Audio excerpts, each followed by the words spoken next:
అందరూ ఏకమై మెదక్ పార్లమెంట్ కాంగ్రెస్ అభ్యర్థి నీలం మధు ముదిరాజ్ను భారీ మెజార్టీతో గెలిపించాలని జాతీయ బీసీ సంఘం నేత ఆర్ కృష్ణయ్య కోరారు. హైదరాబాద్లోని ఆర్ కృష్ణయ్య నివాసానికి వెళ్లిన నీలం మధును ఆర్ కృష్ణయ్య సాధారణంగా స్వాగతించి అభినందించారు. ఎంపీ ఎన్నికల్లో సహాయ సహకారాలు అందించి తనకు అండగా నిలవాలని ఆర్ కృష్ణయ్యను నీలం మధు అభ్యర్థించారు. నీలం మధుకు తన సంపూర్ణ మద్దతు ఉంటుందని ఆర్ కృష్ణయ్య అన్నారు.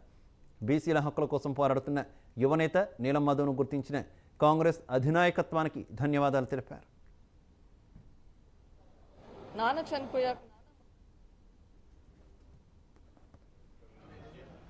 కాంగ్రెస్ అభ్యర్థిగా ప్రముఖ బీసీ నాయకులు బీసీ ఉద్యమాలలో చాలా రోజులుగా బీసీల అభివృద్ధి కోసం, బీసీల హక్కుల కోసం, బీసీల రక్షణ కోసం పోరాడుతున్నటువంటి నీలం మధును అత్యధిక మెజార్టీతోటి మెదక్ జిల్లాలో గెలిపించాలని మెదక్ ప్రజలందరికీ కూడా నేను విజ్ఞప్తి చేస్తున్నాను.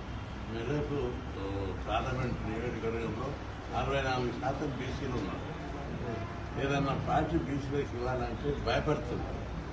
ఈయన బీసీ వర్గాన్ని చెందినటువంటి నీలం మధుకు అనేక పోరాటాల తర్వాత సమర్థుడైన నాయకుడు, బీసీల కోసం పోరాడుతున్నాడు, బీసీల హక్కుల కోసం ఎవరితో ప్రార్థిస్తాడు అని మంచి సహేతుకమైన కారణాలతోటి రాహుల్ గాంధీ పిలిచి, రేవంత్ రెడ్డి రాహుల్ గాంధీ పిలిచి ఆయనకు టికెట్ ఇచ్చారు. నియోజకవర్గం నుంచి కాంగ్రెస్ అభ్యర్థిగా ప్రముఖ బీసీ నాయకులు బీసీ ఉద్యమాలలో చాలా రోజులుగా మెదక్ పార్లమెంట్ నుంచి కాంగ్రెస్ పార్టీ అభ్యర్థిగా పోటీ చేస్తున్నాను.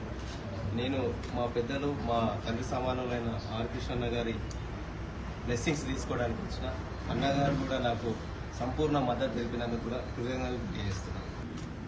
మెదక్ పార్లమెంట్ నుంచి కాంగ్రెస్ పార్టీ అభ్యర్థిగా పోటీ చేస్తున్నాను. నేను మా పెద్దలు, మా తండ్రి సమానులైన ఆర్ కృష్ణన్న గారి బ్లెస్సింగ్స్ తీసుకోవడానికి వచ్చిన అన్నగారు కూడా నాకు